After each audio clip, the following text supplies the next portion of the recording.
Hello and welcome to episode 76 of the Movie Bros podcast. We are your hosts as always. I'm Duncan. He's Hayden. Hello, hello.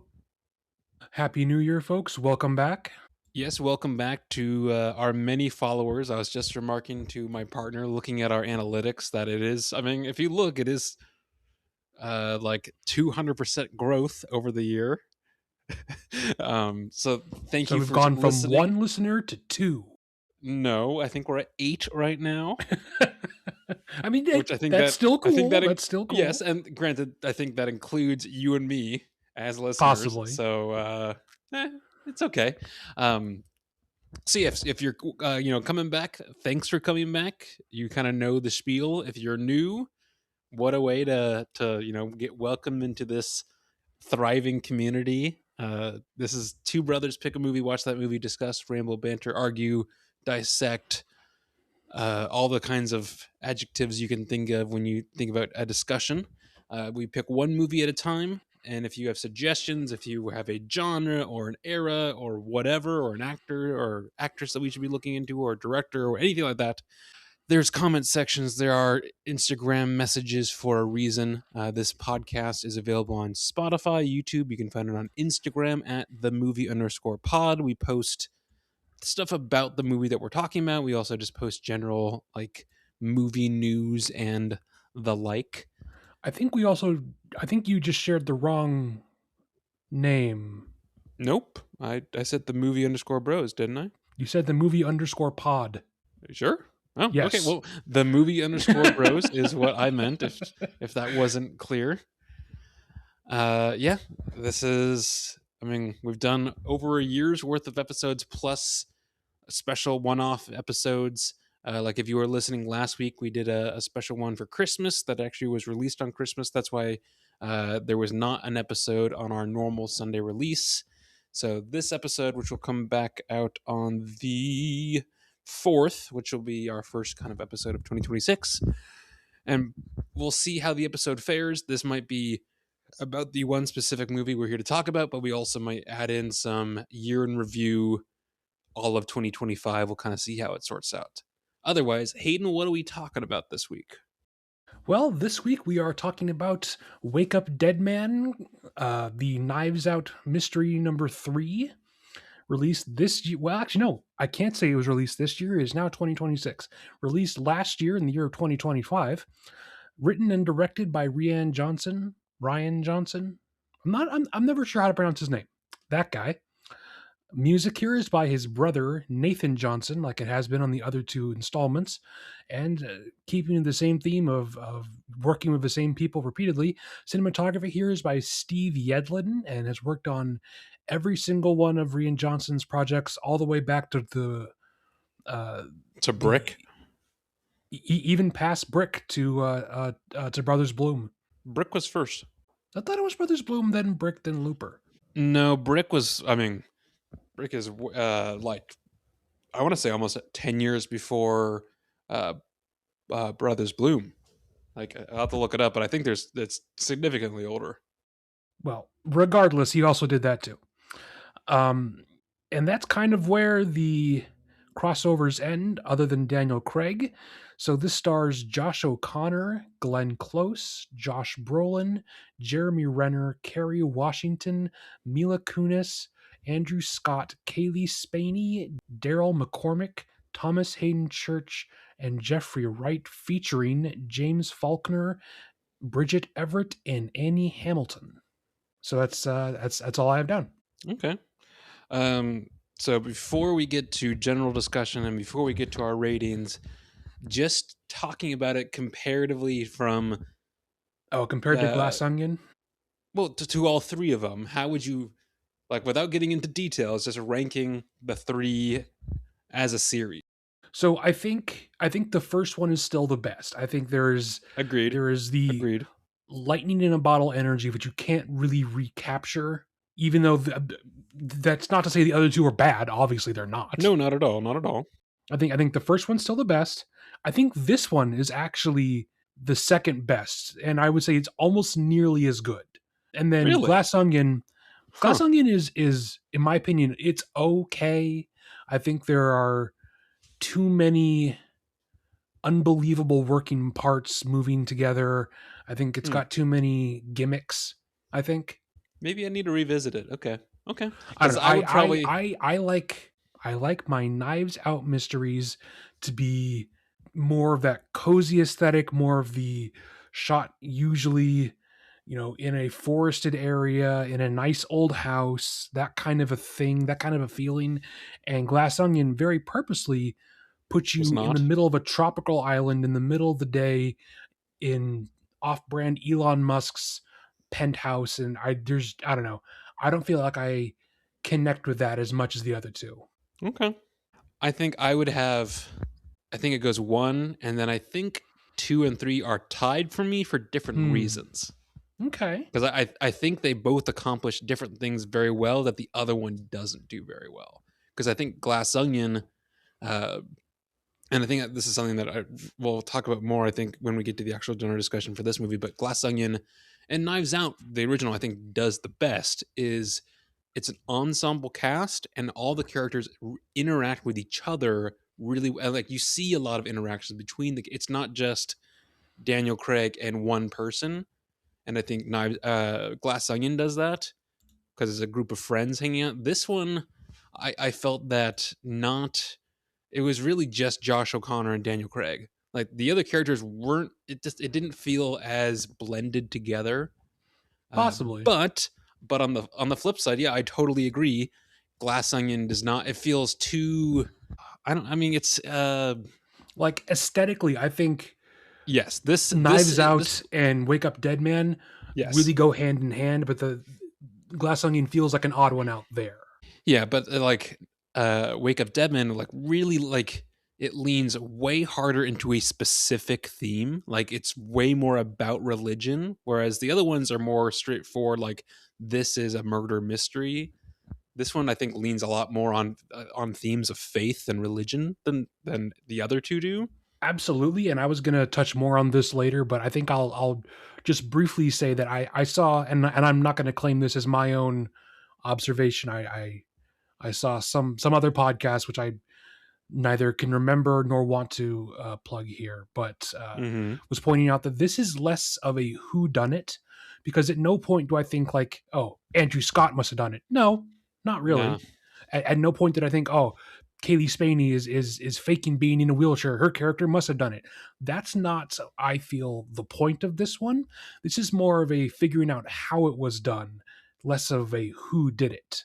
I think sure. it still is a quote unquote murder mystery, because even though it is only like two or three people it could have been, it still isn't super obvious until the very end who it is. But I don't know that that's really the focus of this one. Yeah, and I think along those lines, I think that's maybe the reason why for that aspect of it, I was kind of let down. I thought like you're like the finding the culprit. It's just them finding like a bunch of skeletons decomposing in acid, and like the Glenn Close bit at the very end was like it was nice.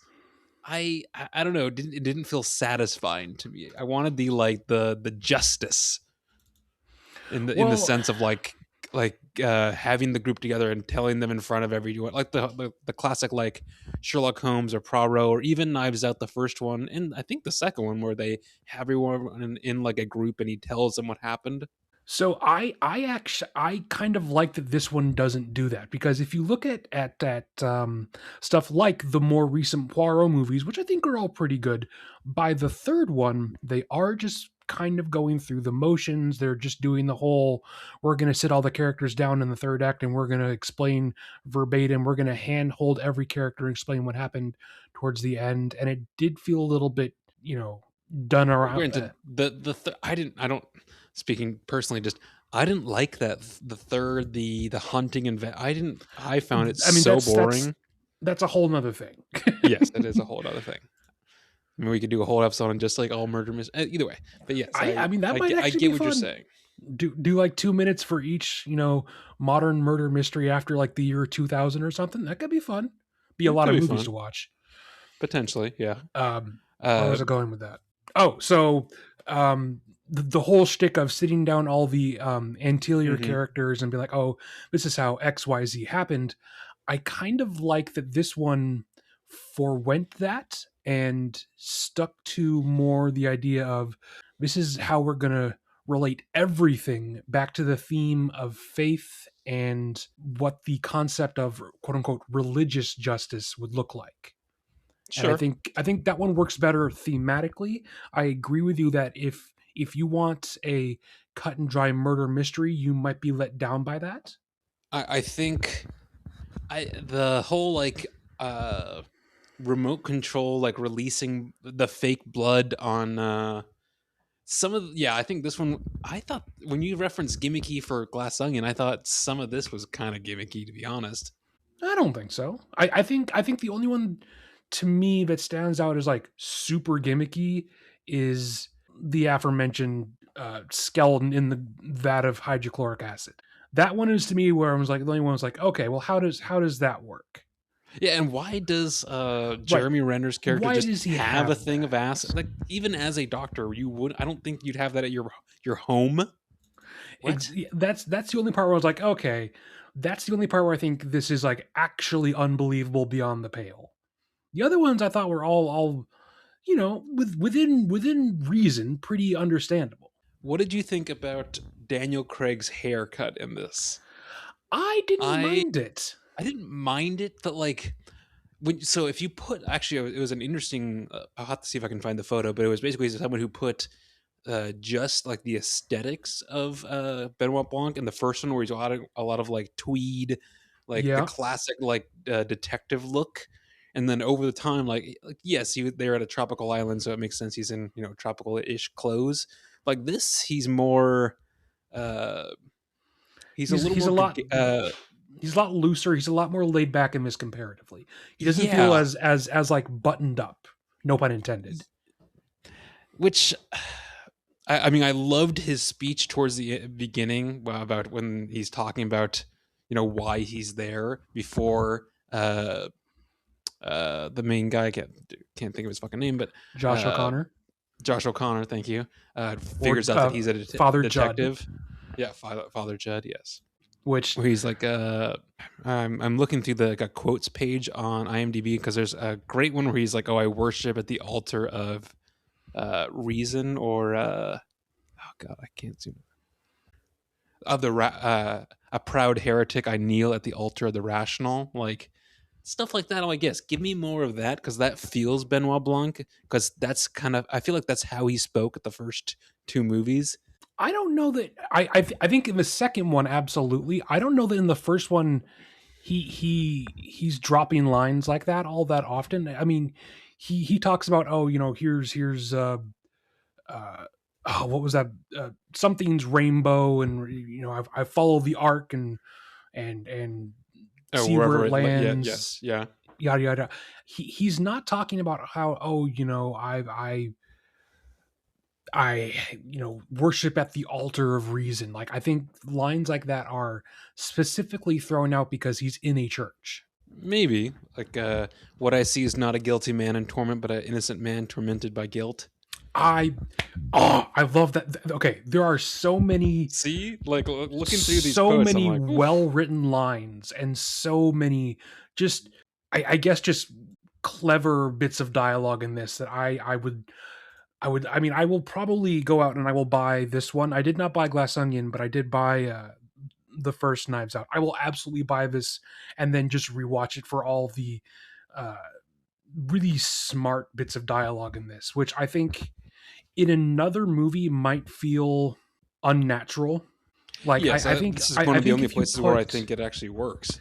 yeah, like I think if you put a lot of Benoit's lines in literally any other drama, he comes across as like over the top and kind of not preachy, but like not speaking in normal human cadence. But because he okay, so Benoit Blanc is an over the top Yes, like person, obviously, a caricature of a detective. Yes. absolutely. But what I think that Rian Johnson does as a writer very smartly is that everyone else is also an over the top parody of whatever their character is. So no one feels like, oh, the standout of, well, that doesn't make any sense. I guess I think I wanted more time with the rest of the cast because I feel like we didn't really know like the the Thrombies in the first one and even the smaller group of friends in the second. I don't know. I feel like I had more time to know the characters, and this is very much a Benoit and Josh clearing Josh, if I that makes mean, sense. possibly, but I Which would say that is a similar thing that happens in the first Knives Out. It could be argued that that is a singular movie about Benoit clearing Ana de Armas. Yeah, but see the difference is, and at least in Anna de Armas' case, he doesn't reveal that even she like he doesn't like she there's a sense of almost like hidden like ignorance, or he doesn't reveal until literally like the one of like the last scenes that he knew that she was part of it the whole time because she had blood on her shoe. Like the whole time he's like, "Oh, you're just gonna be my accomplice in solving this." It wasn't like, "Oh, I'm clearing your name." And the second one was, "Oh, well, let me figure out who killed your sister." And whereas the third one is, "Oh, I know, like I am kind of working for you, Josh, to like because I think you're innocent." I don't think that's the case because there's a big moment in Wake Up Dead Man, like towards the middle mark, where Mila Kunis comes back and says, "Oh, you're not telling them about this third option about how he could have died. You are excluding these different uh, bits of data saying that, oh, he has like a whole 10 seconds in that closed off room where no one saw him. Why are you going out of your way to defend what is, at least to her eyes, a very clearly guilty person?" So I don't know that it's so much that he automatically believes that Father Judd is innocent. I think it's more to the fact that he is, I and maybe this is me extrapolating too much, but I think it's more like he is hoping to prove him innocent because he wants this to be the example of a good priest. Something that he talks about earlier in the movie, saying that he's rarely seen that as a reality. So I think he's trying to prove Father Judd innocent to perhaps help his own perception of things. Yeah, and I think that's actually an arc that goes over all the movies. Is usually it's him and the character he's quote working with is usually the one that he sees as like pure and wholesome and good, even Sort of, yeah. if it's obvious or not. I just found another one. The when he first meets Father Judd, he's like, "Oh, how does it make me feel?" Well, the architecture that interests me. I feel the grandeur, the mystery, the intended emotional Yeah. effect.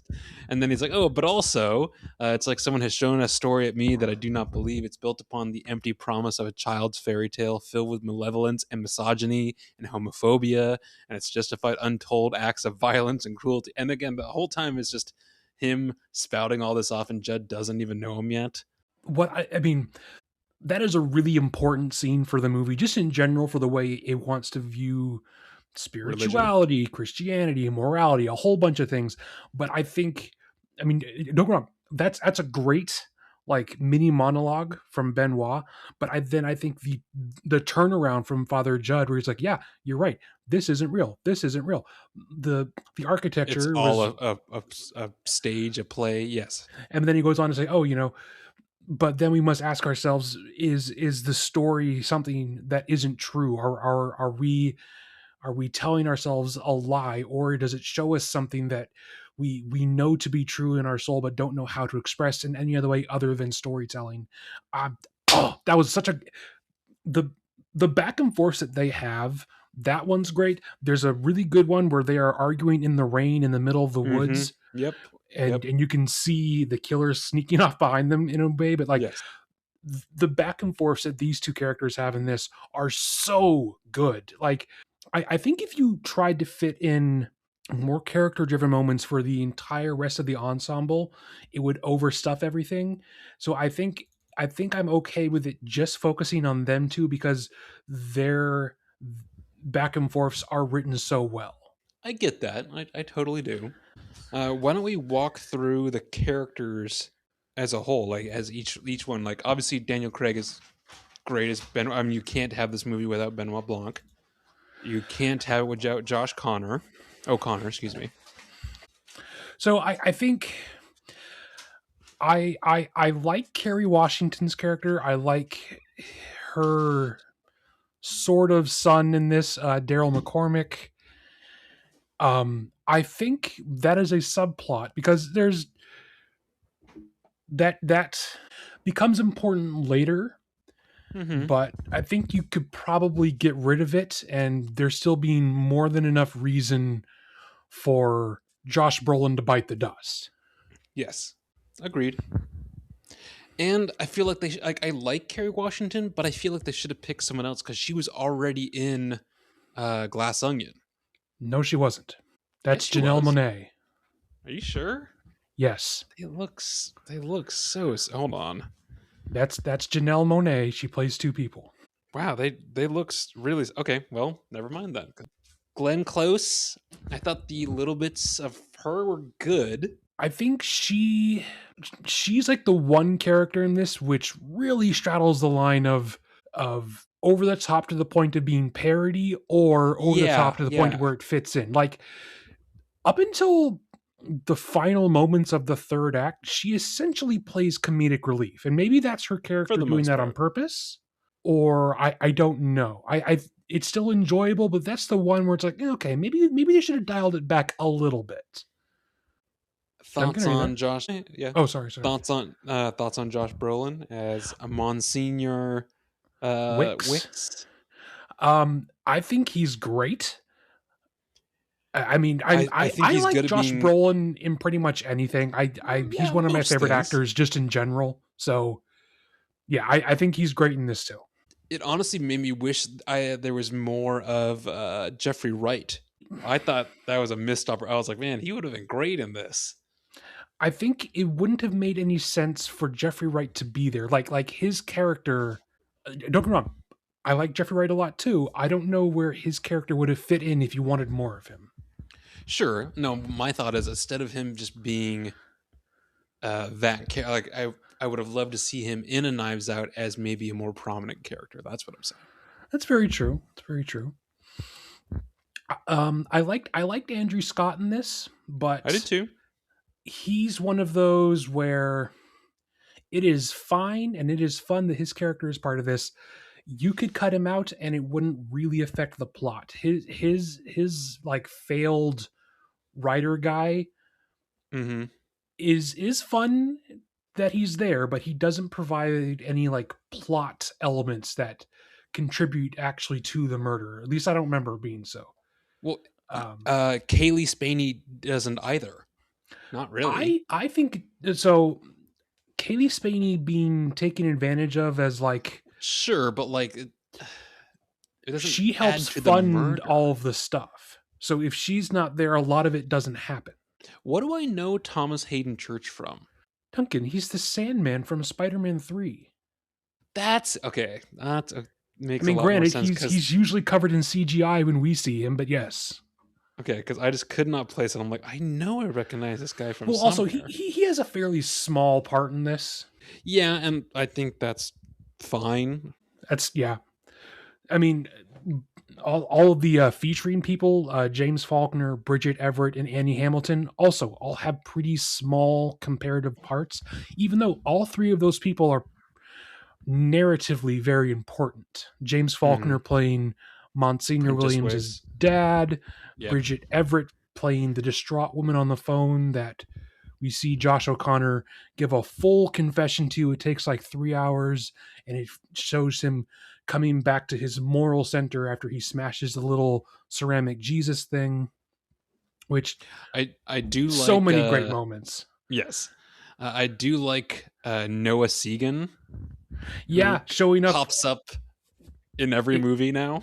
yep, he was one of the bumbling officers in the first Knives Out. I I don't know that really he liked him shows in the up first one. in. Yes, he's in the second. Who does He he is play? just Because I so know he plays the bartender in this one. I don't remember who he was in number two. so in Glass Onion, he was like the random guy who's just staying at staying on the island that just keeps walking through scenes and they never address it. Oh, there was so many weird shit, so much weird shit going on in that I completely forgot. So there's one bit of like filmmaking technique in this that I genuinely did not like at all. And I had to like stop looking at the screen for a little bit while it was going on. There is a flashing light like strobe effect that Mm-hmm. happens when there's the miraculous, as it were, resurrection, and we see who we think to be Josh Brolin walking out of Yes. the tomb, and Mm-hmm. then Josh O'Connor slides in there in the mud, and he has that very tense moment, and he thinks he stabbed someone. They're The playing a sickle. strobe Yeah. light right into your face the entire time, and it's just like, this is hurting my eyes a little bit. I get the. I can kind of Like get the reason for it, but it like it makes was kind of sense, but rough. it's just kind of hard to look at. I did like the effects where they really went hard in color grading in different parts of Oh, the like when it got more like pragmatic and practical and like not based on hope and belief. It was like, okay, it's going to be pretty much grays and almost a couple spots. It almost looked straight up black and white. they like sucked all of the warm tones out of everything whenever it was purely from just Benoit's Like, point of view. yes. And then when you go to just Father Judd's point of view, they over accentuate all of the golds, all of the reds, all of the warm tones. And then towards the final scene, when they're both essentially doing, when they're both solving the murder in their own way, they mix both of those together. So many beautiful lighting moments in this that were all done practically. Like I saw a behind the scenes thing, and it showed them holding it like a giant piece of colored plexiglass just in Hmm. front of the camera. See, that's where I think this does. That's what like, I think the cinematography, at least in Glass Onion, is not as good as this. At least just No, it speaking of doesn't. that, it's not. I mean, I think the original It's Knives not Out has a lot of bad. interesting stuff, but not as much the second. It's not Absolutely. bad at all. I think we completely glossed over ratings for this. We should probably do that before I forget. Well, I think we started off saying, oh, we're going to cover a few small things before we go into ratings. And then that just became the whole episode, which is fine. I think this has been okay. Oh, I agree. For for context, listeners, both of us watched this easily over 2 weeks ago, and then for one reason or another, we have not had access to Netflix within that time to rewatch this. So, if we are missing something from this movie, Yeah, a lot of this is off the cuff. Yeah, Duncan, let's get to our reviews, and then we can say whether or not we would recommend them tracking this down on their own Netflix time. I would give this. I would give this a 4 out of 5. I think it is. I think it is the darkest of the Knives Out movies to date. I think it is also the most uh, because it plays with real themes. I think there's a lot more vulnerability in this one and a little more honesty in this one compared to the other ones. Like there are jokes and things like that to be had throughout this, but it's much more serious. I thought so. Yeah, 4 out of 5. I really, really loved this. I think that this is like a four. It is very nearly a five. I just don't think it's as good as Knives Out. So I think this is like a No, four it's point not. five out of five for me. Not to get into my own personal life stuff, but I really loved the way that faith and religion was portrayed in this from all different angles. Like you got the Josh Brolin side of religion, and then you have the Josh O'Connor stuff, and then you have Benoit Hmm. interpreting that. I really loved how a whole bunch of different perspectives were portrayed on that. I really enjoyed that because I really dislike in general how Hollywood portrays just Christianity in general. I think it's usually a very one-sided take in either direction, I would say. I mean, both Yeah, I was just about to say. I was pro like, or yeah, con. honestly, it's pro or con, and this I think rides a pretty good line of both sides. Absolutely. It was so refreshing to see that done so well. That's good. So I absolutely love this one. Not nearly as good as the first one, but very close for me. So I would say both of us would obviously recommend it though. Yeah. find it on Netflix. And if you watch this and you haven't seen any of the others, obviously you watch the first two because it's more of the same good stuff. Uh, But something on that note, though, I think that what the Knives Out movies do really well is that you can kind of watch them in whatever order you want. You don't have to watch Glass Onion to understand this one. You don't have to watch Knives Out to understand Glass Onion. I wonder if it would make a difference if we watched them in different orders, if we get different different feelings from them. But I don't know that it would. Like, yeah, there's not, because I mean, well, other than knowing there's who enough. Benoit Blanc is, Sure, there's not really a carryover character. it's true. It's true. And they reference in pretty much all three of them that he is known as like a detective from other Yeah. like every single one of them. Someone has referenced, oh, you're that famous detective. So like I think that's probably enough that you need to set the stage for any of them. So yeah, you could show anyone any one of them to start and be fine. Would you? I think. I mean, the I don't think easiest his bucket for buckets. this. Oh, well, I mean, I think the easiest is like a coffin, Oh, sure. Yeah. Yeah. but that's kind of it. Absolutely. And I also think you could do a cathedral where the roof comes off. Sure, or like a big cross. Oh, yeah, I feel like you might get into some weird area if you started giving out crosses. Fair, fair. Okay, that was Wake Up Dead Man, a Knives Out mystery. As we've said, you can find it on Netflix. Don't think there's another one in the works. I think even Ryan Johnson had specifically said he wants to do something else and then maybe come back and do another one, but we'll see. I mean, I can appreciate that, but also Daniel Craig is not getting younger. No, he's not. And And I granted, would he can hate be. for them to wait so long Yes, that agreed. he's now aged out of it. Luckily, it's not a role like James Bond where he has to be young and fit. But That's I very do true. agree. I get it. He doesn't. You don't want like an old man. I mean, he's kind of already an old man. Yeah. In Hollywood sense, no, I don't. He's not Well, like. that's a very good point. Yeah. All right. What have you watched? What have you looking forward to watch? I think the last thing. I mean, it's been since we last recorded our regular episode, like About a two week and a weeks. half. Yeah.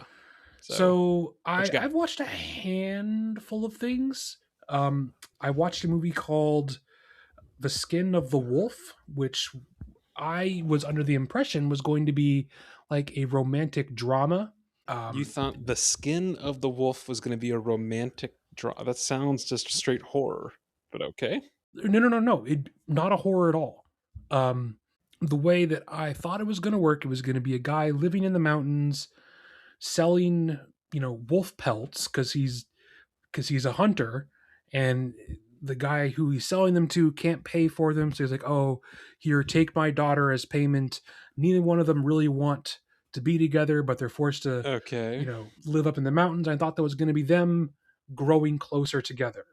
This is an English.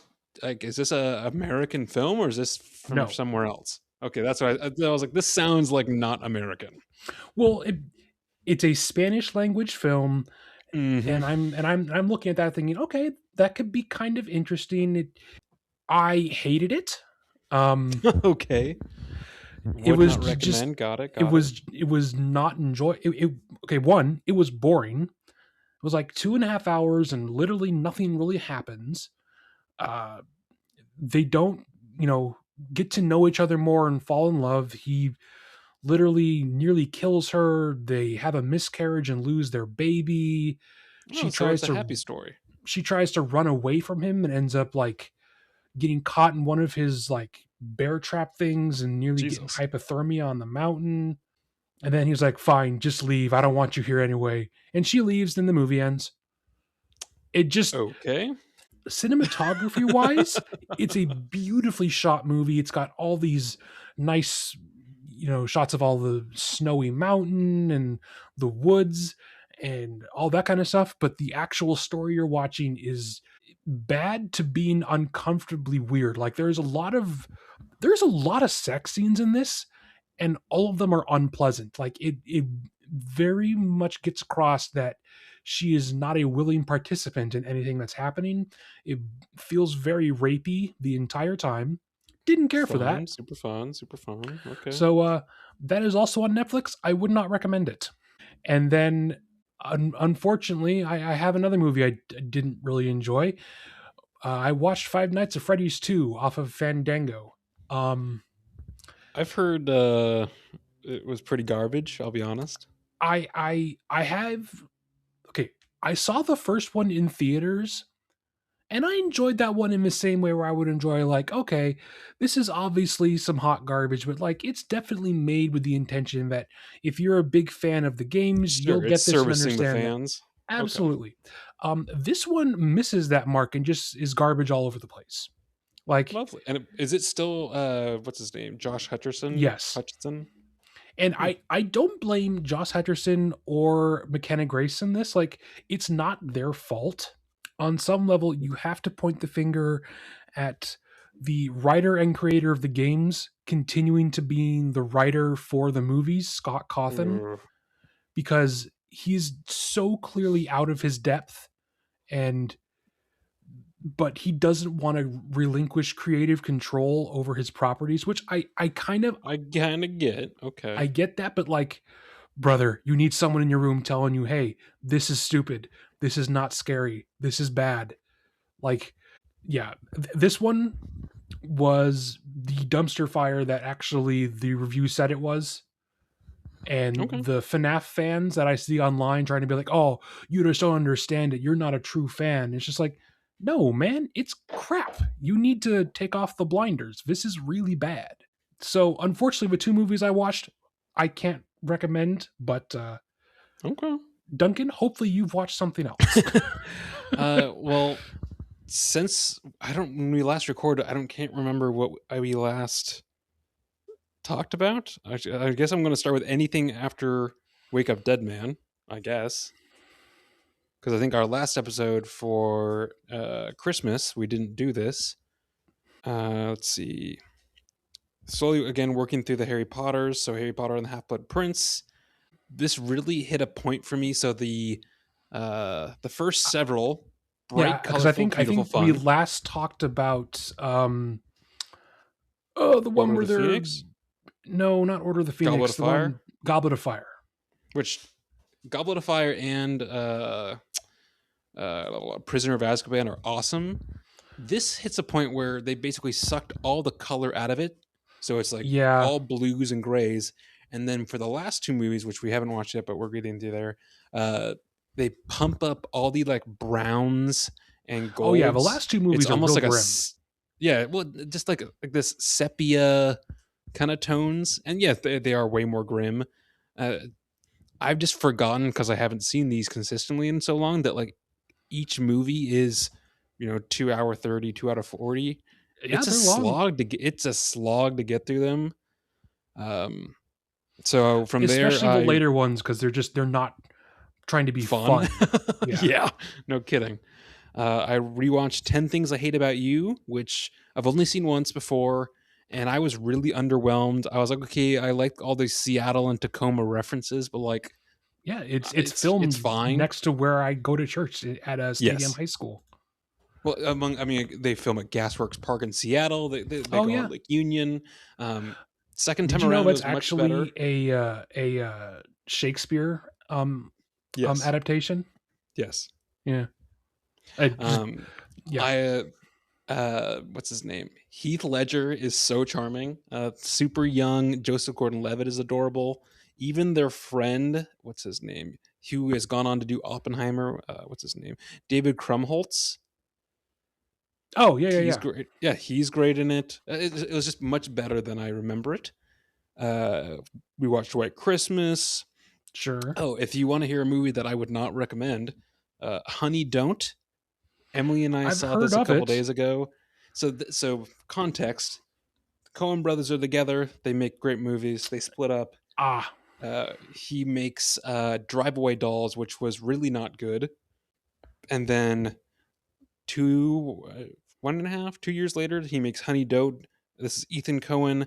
It stars Margaret Qualley, Aubrey Plaza, Chris Evans. sure. Like it's Charlie Day. I mean, it's a fun cast, and it's uh, they're all the plot is all over. Like you're jumping like every scene. You're like, okay, none of this connects at all, and it's her trying to be a private eye. What's her name? Margaret Qualley. Yes, it was just it was 89 minutes, and I was like, man, you should have that's given yourself short. another like 10-15 minutes just to make this actually make sense and be interesting. Well, do you think there's any weight to the whole thing of when there's directing partners and then they split up, you actually find out which one was talented or not? Because I've I so think if you look hold at on. Joel Cohen's stuff, What has he done? Just him. the tragedy of Macbeth, Oh, um, okay. Well he then, he well now you doesn't know. work as much. Sure, doesn't need to. His work speaks for him. Uh, so either way, yeah, Honey Don't 2 out of 5. Oh yeah, and almost half of this movie, both me and Emily notice this, is it's just shots of Margaret Qualley walking down a sidewalk or walking down a hallway or walking Really? down a drive. Yeah, there's so I mean it's not noticeable. Like there's so many different spots of just her walking away down the street or something. I like her outfits, and this has got some super heavy lesbian themes going on. I've Like, heard that it is essentially a wow. lot of it feels pornographic. Yeah, there's a good. I would not probably want to watch this with mom and dad, but from there though, I jumped to Jay Kelly. Do you know what this is by Noah That's Baumbach? the George Clooney Adam Sandler thing, which I can't actually figure out what the plot is. Yes, it is. It's basically it's kind of hard to explain. George Clooney plays a fictional person named Jay Kelly, even though throughout the movie you realize it's kind of just George Clooney about Okay. a movie star who gives like everything to being a star. Everyone in the public loves him. Basically, it's supposed to be like George Clooney, but he basically doesn't. Uh, he's not a father figure to his kids at all. He monopolizes his manager, which is Adam Sandler, and his publisher, which is oh god, it's the chick that Emily. What's thank you, Laura Dern. Oh, is Um, Emily there? yeah, she can't. I've got headphones in. I'm at her house. So just basically he monopolizes their time and like doesn't actually care for them. So and now he's on the like the other side of the career where like he's not really working anymore and like his kids don't like him because he was never there growing up, but like the general public still like him because they remember him as like the good wholesome actor. And he's going to Italy, I think, to receive an award, and he's supposed to bring like friends and family to like be there with him. And there's by the end of it, there's no one. So it's him kind of falling apart with that and trying to like figure out a way to reclaim at least some sort of relationship with literally anyone. It was Okay, beautifully sounds shot. fun. It was I know it was and it's actually really interesting. So the ending when he's like accepting the tribute, the award thing, they show a montage like he's sitting in the audience and they're showing like a montage of quote Jay Kelly's career, but it's all different George Clooney movies throughout his career. It was no, it was actually really sweet. Um, yeah, I would give it a 4 out of 5. Like it was, I thought it was quite good. You Um, see it in theaters? no, it's just on Netflix. I mean, Ah, I think it had a limited run, but I didn't go see it. There is something I don't know what they did to his face, but if you see a still or something of George Clooney, they like really like accentuated. I don't know how to like his pores. I don't know if they're trying to make him look like a like over tanned actor over the years or something, but like I couldn't not look at it in his face. Like you could see so many pores. Like that was part of my letterbox review. I was like, dude, why does he have so many pores? What's going on here? Um, it looks like they just did gave him you a bunch of freckles. I don't Something. know. I don't know. I watched The Roses, which is based off The War of the Roses, which is based off Shakespeare. Yep. Um, I, I just put this on a watch list because like maybe I'll watch this. And I know the parents saw it and they really liked it, and I didn't really want to watch it. And then I saw like a little still like a short scene from it. Where do you know the rough story Yes, of I it? know the War of the Roses, Duncan. Okay, well, I don't fucking know. Either way, the Olivia Colman and Benedict Cumberbatch are so mean to each other. Like, Oh holy yeah, shit! Like, just one scene, I was like, okay, now I need to watch this. And then it's most of the movie is just them fucking with each other, and it's sure. fantastic. And sure, things eventually work out, but I think it's a really well done adaptation for the time period Okay. because some of the stuff is very much universal that's going to happen no matter what age they made this in, but a lot of it I think they used I don't want to say the technology, but the technology and what the happenings of the time to make it relevant. Sure. So that was actually pretty good. What else? Um, oh, big Did one you actually go out today. and watch Marty Supreme yet? We watched it today. Yeah, at SIF downtown. It was. I'm still processing. I told Emily, I was like, I need time to like think about this because that was a whole lot of movie, and it is a whole lot of movie. It's 150 minutes. I Wow. personally, uh, personally, again, this is. I think I I think I might have to have a conversation with someone after this, but depending on what I say, but I liked it a lot. I don't think I loved it. I don't. There were it was you can okay, so you can see how when you're talking about the brothers splitting up and you can see who's more talented. I think both the Smashing Machine and this are very good. I think they're very good for different reasons.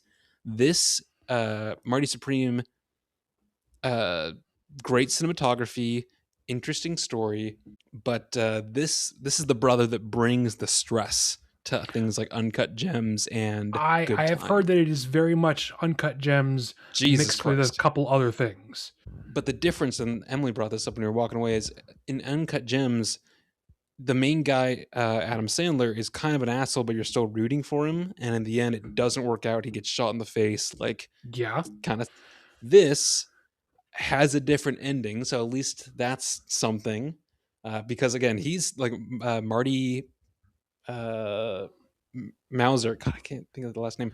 Uh, Chalamet. well, Marty Mauser or Timothy Chalamet, yes. He's not a likable guy. He is a total asshole. Pretty much the whole movie. Yeah, yeah, a little twerp. Yes. Okay. Um, I don't even know if he's a likable twerp. Yeah. So Would you like to pass the the microphone over to her? no, no, I'm not gonna You pass the sure? microphone.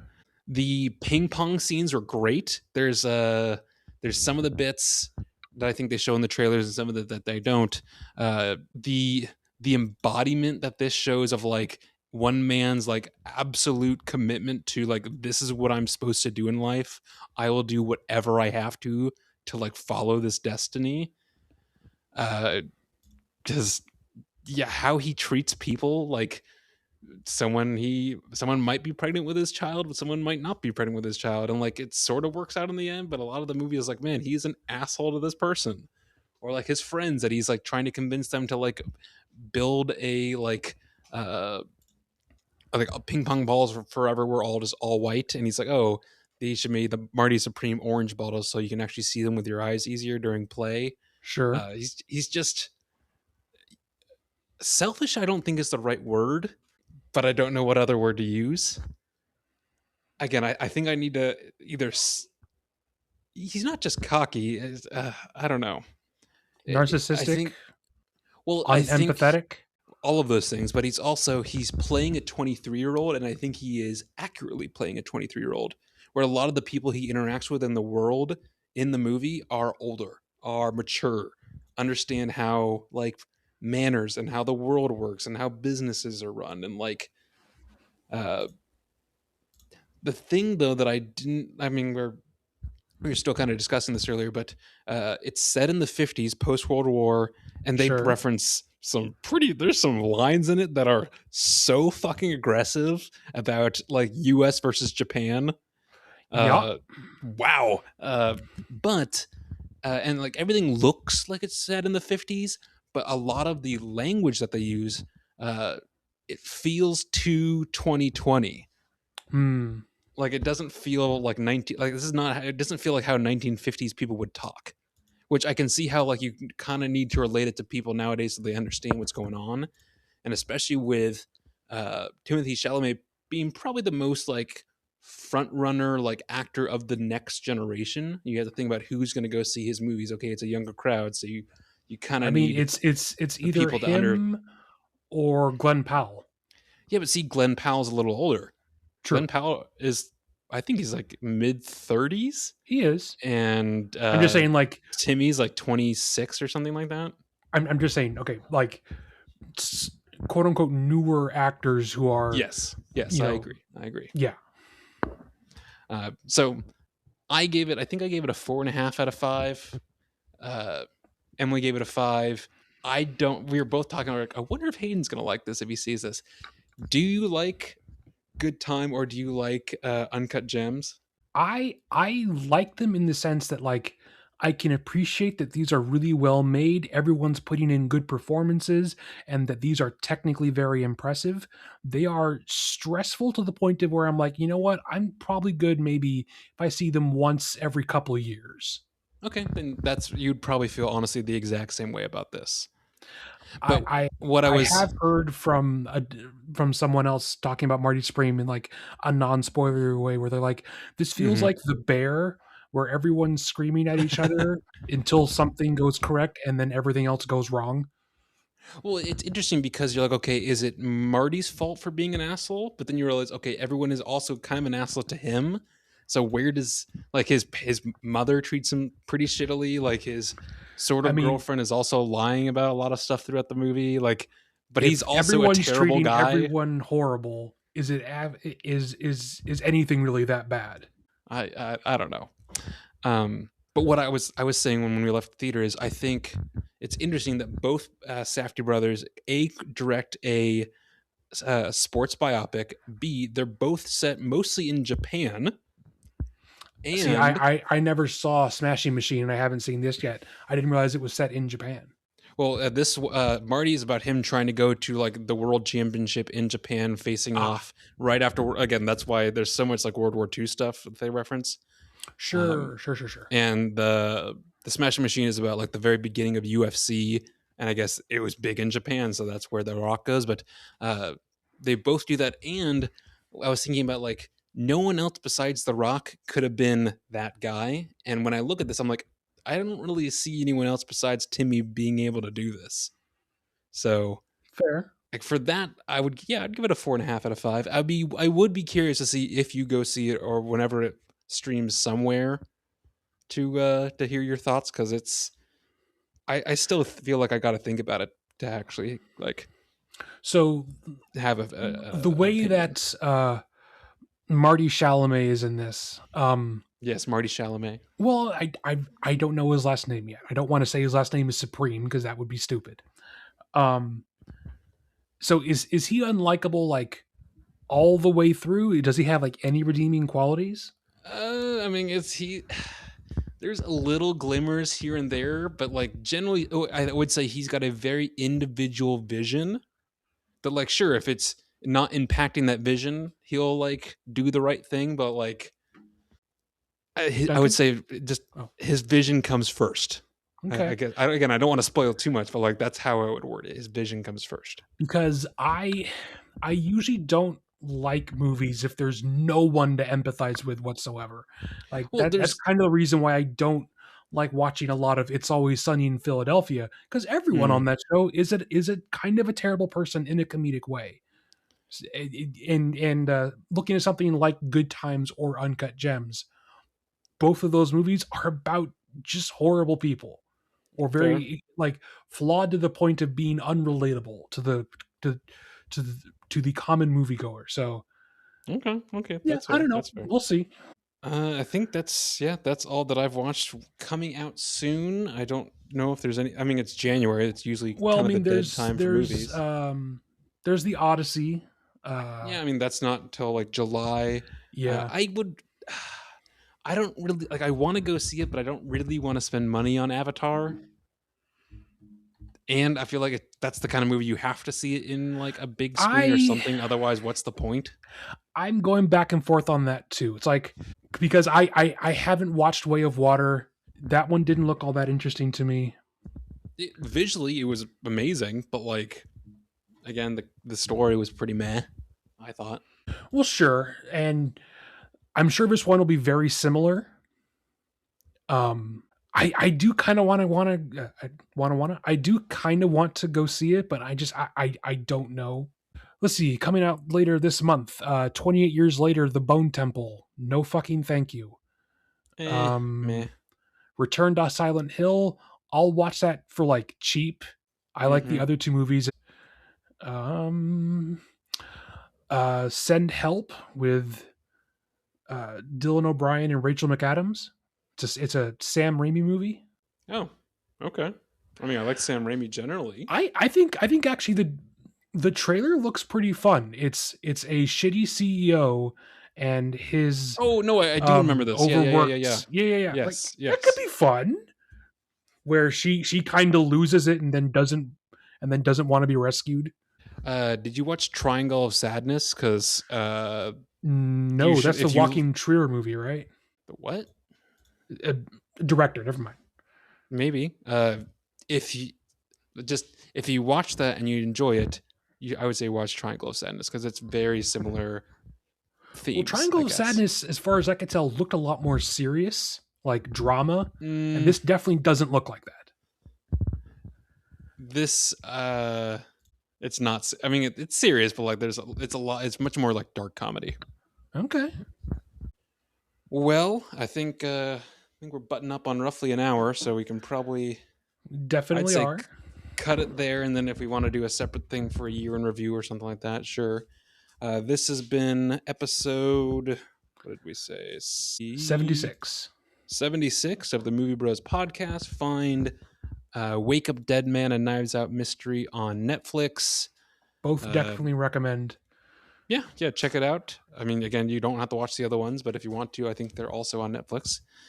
And we will see you all either next week for our regularly scheduled episode of Upgrade, which is also on Netflix. Which I know we've also been And saying that we're going to review that for I like know we a have month referenced and a that a half, couple but times. we're finally going to do it this time. We promise, unless we think of And something you else. maybe another extra episode somewhere along the way of a year in review of 2025. I don't know. Yeah, maybe. Yeah. Thanks for listening, and we'll talk to or at or about you folks next week.